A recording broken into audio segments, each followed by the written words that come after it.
A thread by Carlos Osuida for BJamZ. This tweet is a perfect illustration of why Donald Trump has this election in the bag. Leftists are demanding that Trump never defend himself against the maniacal attacks he's endured since 2015. From BJamZ, it works both ways. Trump attacks Democrats on the daily. I don't know why. It demeans the office of the president to punch down, but he just can't resist it. I would love to see the Dem reaction if he actually offered some respect. It'll never happen, though. Back to Carlos. On the daily is hip hop slang, for what it's worth. I bring it up in light of the second tweet, which reveals that BJamZ's actual viewpoint. And here we go. Again, it goes both ways. It's Republicans calling colleagues a fucking bitch. If Trump is too thin-skinned to take not even half the racist shit you threw at Obama, he knows where the fucking door is. The nanosecond that someone offers a differing opinion, BJamZ goes right to belligerence and sanctified victimhood. Trump has been called every name in the book. Twitter allows physical threats against him to remain online. Trump's supporters have been enduring the most comprehensive, sustained assault on any voters in modern history. Given today's technology, it's probably more accurate to say that the assault is the greatest in all of American history. There's nowhere for us to go, and yet, when Ocasio-Cortez is called a name, it's a national emergency? I thought she was tough and capable, not a 4-year-old. And in the second tweet, BJamZ cuts to the chase and calls us racist. All of this is good. Trump knows exactly what's happening to his supporters. He knows we are the tough ones. So this is what he is doing. If your opponent is of choleric temper, seek to irritate him. Pretend to be weak that he may grow arrogant. Sun Tzu, The Art of War. We can take the abuse. It hardens our resolve, and it makes Democrats crazier. BJamZ loses it in the second tweet. Obama was the most coddled president in our history. He was a spoiled little boy protected from the consequences of his own actions. But the Democrats are projecting their own delusions onto the rest of us. Now, I'm really friggin' tired of Trump supporters worried about polls. Why don't you fearful sons of bitches ever do your own research? And why have you forgotten 2016? Do you wake up every morning with amnesia? There are 3 reasons why the polling in 2016 was so wrong.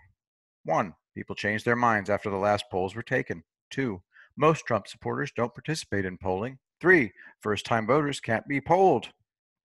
From Business Insider, a group of major pollsters just released an autopsy report on why the polls were so wrong. And nobody can predict the Electoral College vote. All of those factors are even more in play in 2020 than they were in 2016. And guess what else? About 62% of Americans are afraid to share their political views. 77% of staunch conservatives, 50% of moderates, and 40% of staunch liberals. That's from the Cato Institute. What does that tell you? Is there any cost to expressing support for Biden? Of course not. All of those people are going to vote for Trump.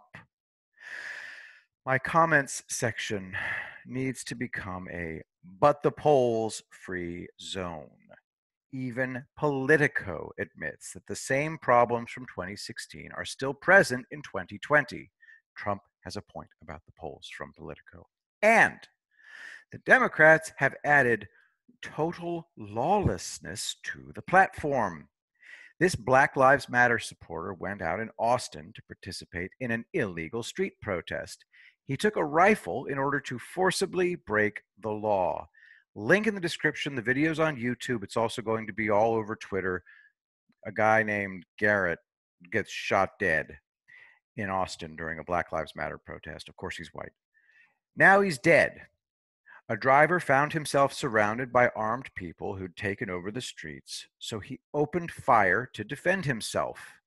The police are to blame. They stood down, leaving the citizens on their own. This is Austin, Texas. It's a very blue city within Texas.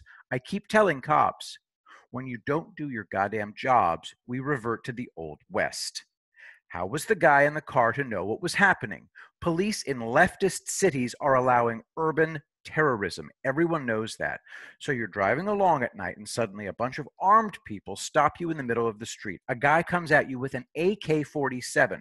Are you going to have a political debate with him? 2 + 2 = 4. It will never be 3.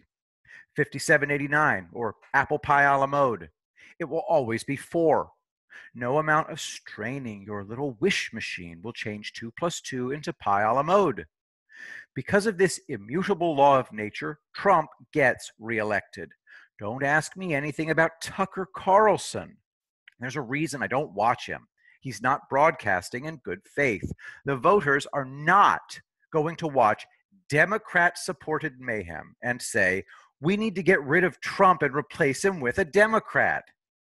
You need to dust off your ability to engage in critical thinking. This is all very simple. The Democrats are insane. The voters aren't. Therefore, the Democrats lose. Not hard to figure out. Trump beat them when they were pretending to be reasonable. Now they're acting like schizophrenics with rabies. Oh God, I'm so afraid. You're projecting your own moral weakness onto others. Work on yourself. Learn how to think logically and how to control your fear. Stop thinking about others. The silent majority is huge. Trump gets 62%, plus the people already openly supporting him, plus the people who will vote for him at the last second. Again, first, cast out the beam out of thine own eye, and then shalt thou see clearly to cast out the mote out of thy brother's eye. Matthew 7:5. You need to work on you and stop trying to make everyone else as afraid as you are. We are doing fine. We can think. We can put 2 and 2 together. The answer isn't apple pie a la mode.